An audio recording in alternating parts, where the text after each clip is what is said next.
يا من هو الله الذي لا إله إلا هو الرحمن الرحيم الملك القدوس السلام المؤمن المهيمن العزيز الجبار المتكبر الخالق البارئ المصور الغفار.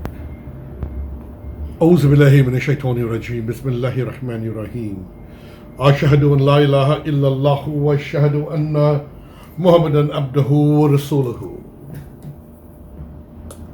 Welcome to the presentation of the Electric Mosque's teachings of Islam, striving to bring the religion of peace, Islam, into your homes and into your hearts. With respect and in conjunction with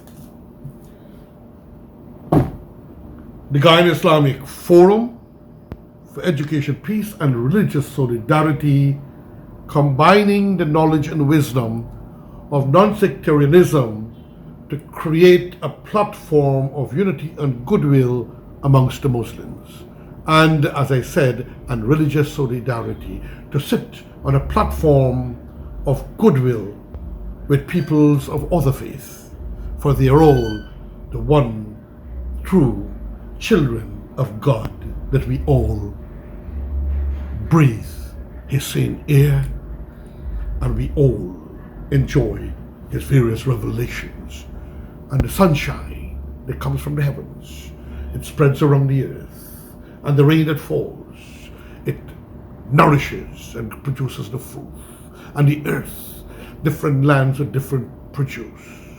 So we share, but we all enjoy God's sunshine and God's rainfall and His oceans and His succulent winds, divine succulent winds and waters. Friends and families, the Electric Mosque teachings of Islam and the Guyana Islamic Forum for Education, Peace and Religious Solidarity will work with all of humanity to create the nexus of love and peace and goodwill. For those of you who may have forgotten over the years, the Guyana Islamic Forum has been very quiet, except for certain things that I do on the international and sometimes political level. But at this time, I feel that Allah is telling me we cannot allow this great foundation of peace and love and goodwill to go sterile. It was founded, the Guyana Islamic Forum, by yours truly in association with Imam Muhammad Rashid. Imam Muhammad Rashid, we can show his photograph here, a wonderful gentleman, teacher, scholar, and mentor for many. Many whom he taught prove ungrateful to him.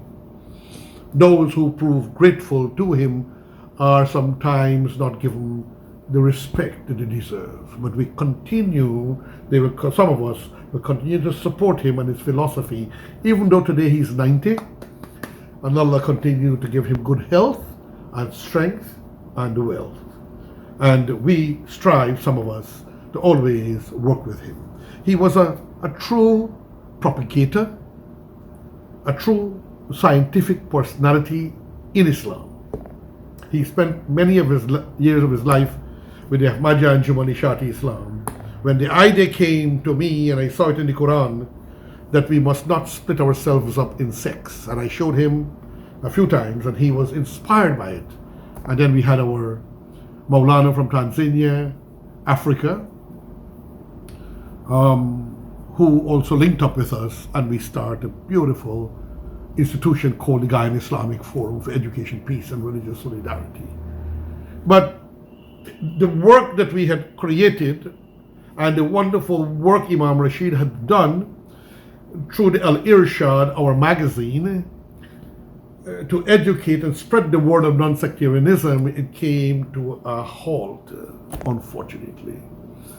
But I am being inspired by Allah to work with one and all in the Masjid Al-Munawwar, which was built, gifted to us by the Rahman family, who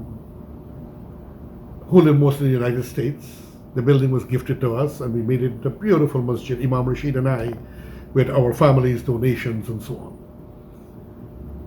But we need to revitalize and re-energize the masjid and the Guyana Islamic Forum for greatness, for betterment, for love and harmony amongst ourselves while Imam Rashid is still alive, so that he could educate youths. And so we can even help him to write his memoirs, because his memoirs is very intriguing and interesting, having spent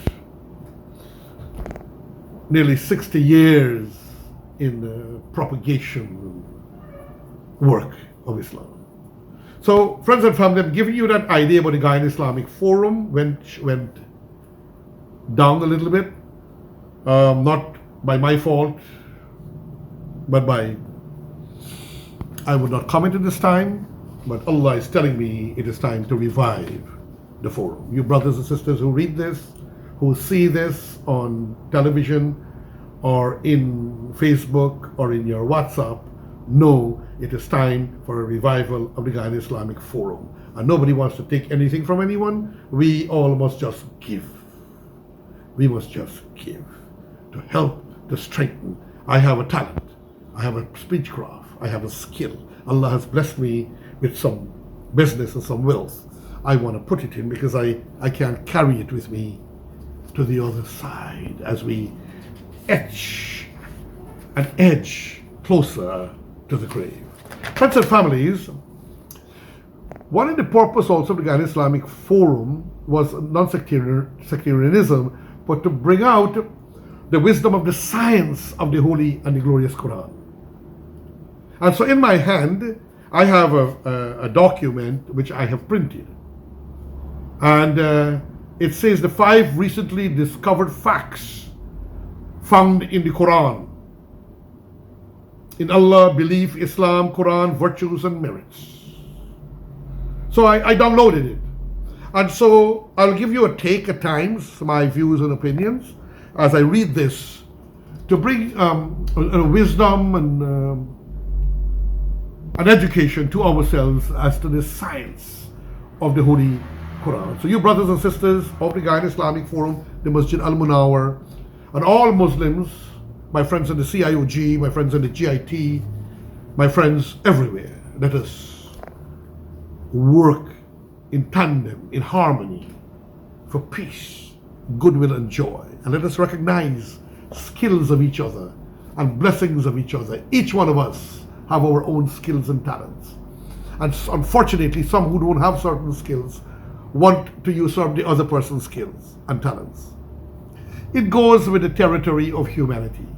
For example, in families, you have some of your greatest enemies within your family. You have some of your greatest enemies within your family. You have your greatest enemies within institutions and organizations that you swear to serve and dedicate, and some of them who try to bring you down and keep you down. For what? I don't know. Even though all you're doing is good. It's called jealousy.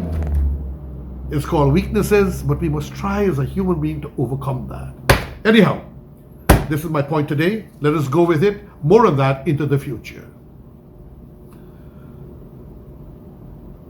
In the Quran, Allah instructs us to reflect on His creation and our surroundings. He says that no one can understand His ayah or grasp the concept except the people of understanding. You cannot understand His chapter, His verses.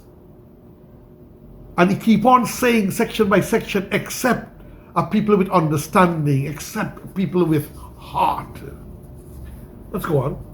We are encouraged not to read the Quran as just a book, but to delve deeper into its verses and reach their true meanings. If we were skilled in the language of the Quran, we would have tasted the delight of this book and discovered the miracles of it. Now, because we did not growing in Arabic, some of our parents tried. We learned to read it. So when you cannot read the true Arabic to get the essence and the brilliance and the wisdom of the Quran, unfortunately, some of it will be lost, because English is a very weak language compared to the Eastern amazing, advanced, historic languages. Anyhow, we're grateful for what we have.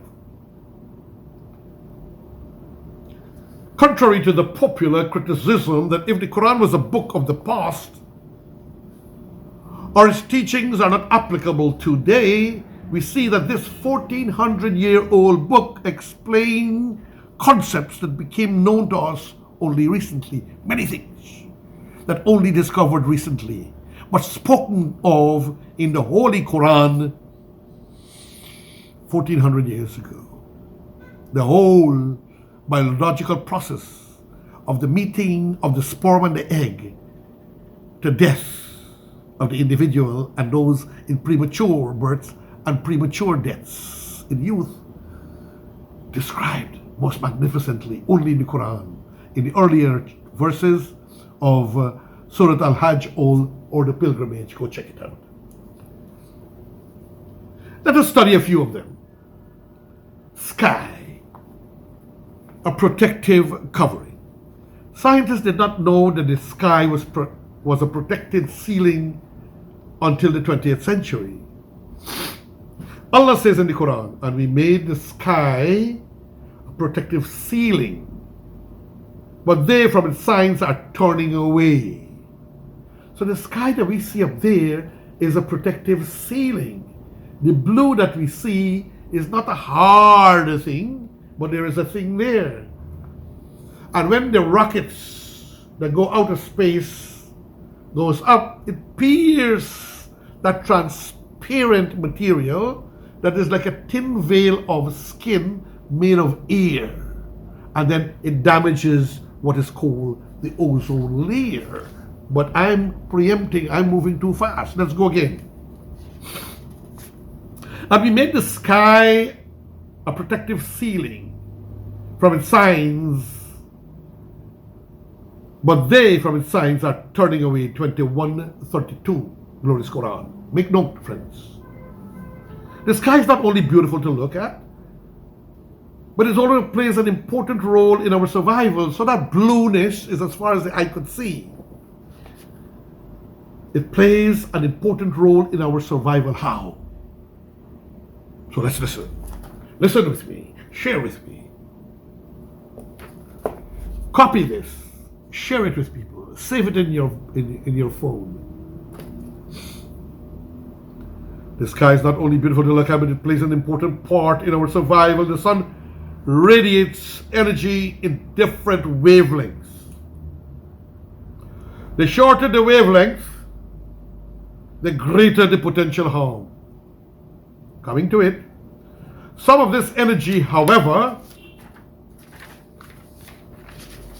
is required for crucial functions such as photosynthesis in the plants and production of vitamin D in human beings. So that light coming down there, ladies and gentlemen, before it hits the earth, it hits the ozone layer, which breaks down some of the energy. Then it comes and it hits the earth, and then the earth absorbs it. Otherwise, it will kill all of us instantaneously. So powerful is the sun. We sometimes holler that the sun is hot. Now, that sunlight is important for photosynthesis. What is photosynthesis? It is the water which brings the nutrients of the earth, but then to manufacture the food, like a factory, which each leaf of a plant is a factory, and the sky sends down the energy into the plant, and that process is called photo, which means from light, synthesis and manufacturing of the food that it eats. And then we turn around and eat those plants. Animal turns around and eat the same plants, and then some people eat the animal as meat. And then out of it, early morning especially, we get vitamin D mixed with our cholesterol. It's an amazing thing, isn't it? Allah designed a mechanism that ensures only harmless rays reach the earth. That mechanism is what we know as the ozone layer. The scientists discovered this layer in the year 1913. They realized that out there, that this ozone layer I mentioned to you a bit earlier, that will actually dilute the sunlight as it's coming down with that speed and power. Everything will burn up on the earth, but Allah puts that protective coating over it.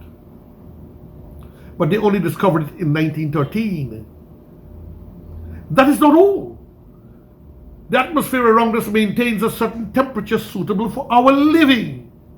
In the absence of this, the temperature would drop down to minus 270 degrees, and we would freeze to death. So the heat comes down, it helps to stabilize the cold, and it enters in the earth, and it comes out back as radiation. And that heat in the earth with the water, as the Quran describes it, causes the seeds that you plant or that moves by itself through the wind, it quakes, it breaks, it cracks, it germinates, and it produces a new tree from which we eat and which produces fruits in time to come, from which animal eats. And also, we would have frozen to death. We could either be burnt up without the ozone layer, and without the sun in its diluted form, we would have frozen to death. The sky is our protective covering, which prevents the celestial bodies from falling on us. Imagine if there was no sky and the stars and the suns were not commanded by Allah to stay in place.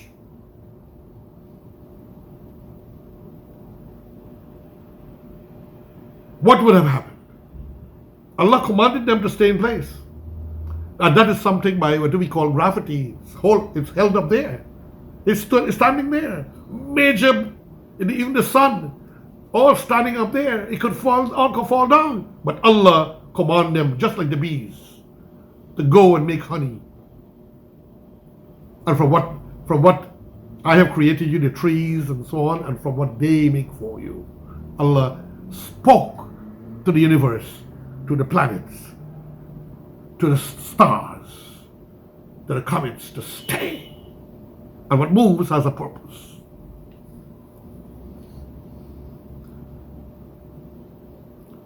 Things would have been falling over our heads, and everyday life would have been problematic. So, 2132, and we made the sky a protective ceiling, but they from the signs are turning away. We're not paying attention to it. Allah says, mountains holding down the earth. When you tell people that, they're laughing. And they used to cut down mountains when they want to build trains and trainways. But now, or highways, they used to cut it down. But now they realized, recent times, so they make a hole in the mountain, which is like living, and they run the roads and the highways through it. And we place within the earth firmly set mountains, lest it should shift with them. Bismillahirrahmanirrahim. 2131. And we place within the earth firmly set mountains, that it should shift with them. The earth would shift, it would crumble, it would tumble, you'll have earthquake and all kinds of things. The earth that we live in is in a constant state of motion. We do not feel it because Allah placed gigantic mountains to hold it down. The fact was unknown until the geologists discovered that mountains have roots deep under the surface of the ground. These roots clench different plates of the earth like a peg or an anchor to control and prevent it from shaking. And like what I said, 2121, and we placed within the earth firmly set mountains, lest it should shift with them. The miracles of the Quran teach us to appreciate the artistry of Allah and acknowledge the things that He has done for us to make our survival possible. Imagine if there were no mountains. How would we have walked on the earth? with it constantly shaking and tumbling. Ask the people who have lived through tremors or aftershocks after an earthquake. There is constant fear, especially in those territories and lands. Number 3, orbits. A space path for each celestial body. Quran 21:33, make note. Bismillahir Rahmanir Rahim, and He it is who created the night and the day and the sun and the moon. All heavenly bodies in an orbit are swimming. Our planet, the moon goes around our planet goes around the sun with Mars and Jupiter and Saturn and so on. And the moon goes around us, and some planets have 2 moons. But one day I'll deal with the sciences of the moon. I don't think this document has that, and how it is important to survival as a nation, as a people, and as described by the Quran. One of the beauties of Allah's creation is that everything works under a proper system. Now, Allah is the greatest of mathematicians. Everything works in perfect cohesion and orbit, swimming around the sun. And we do not collide with each other.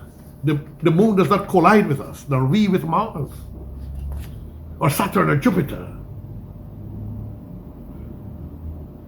It works on the proper system. The sun rises every day at an appointed time. It is man who changed time, like in America, daylight saving time.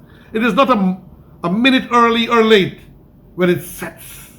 The moon takes its place and stays there until the early hours of the dawn. After each night, the day takes over. It floats in the day, and the night floats into each other. It doesn't suddenly end and then the night take over and suddenly end. It just floats into each other like it's a kind of an orbit of its own.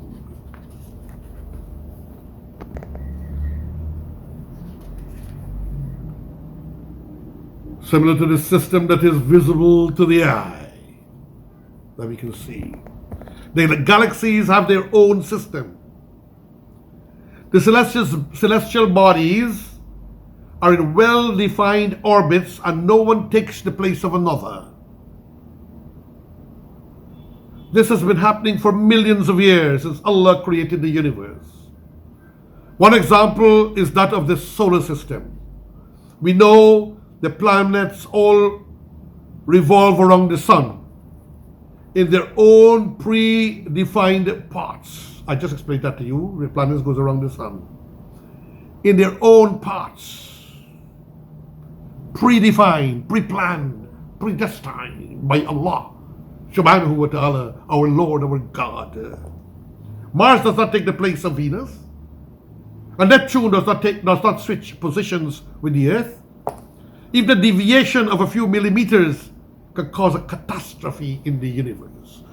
Yes, because they're moving so perfect and they're so huge, moving perfect way. If they move just a few centimeters that you cannot even measure, there will be catastrophe. They will clash into each other, like what happens on our highways and our byways with cars, motorcycles, trucks.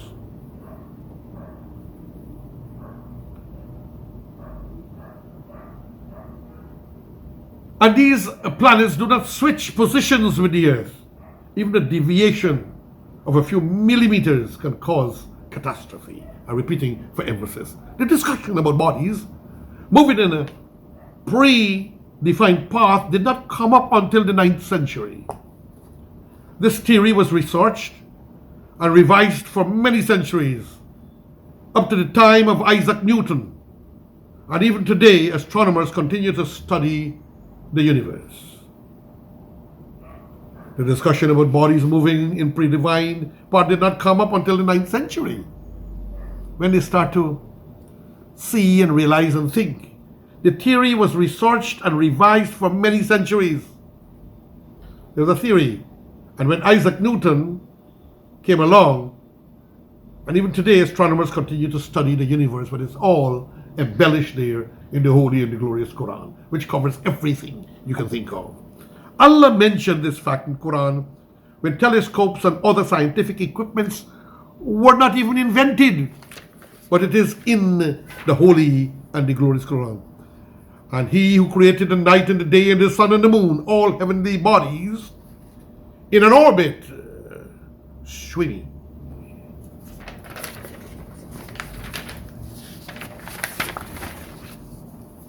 Rain.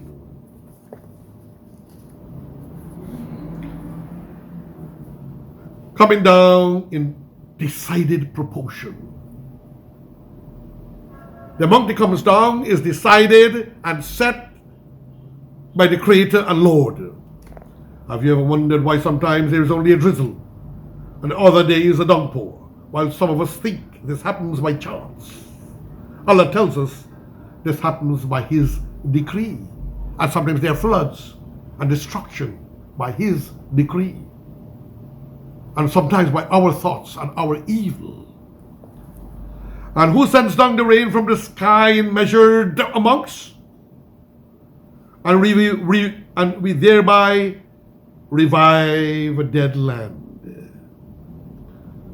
And I repeat, 43:11. Note down, please. And who sends down rain from the sky in measured amounts? And we receive thereby a dead land. 43:11.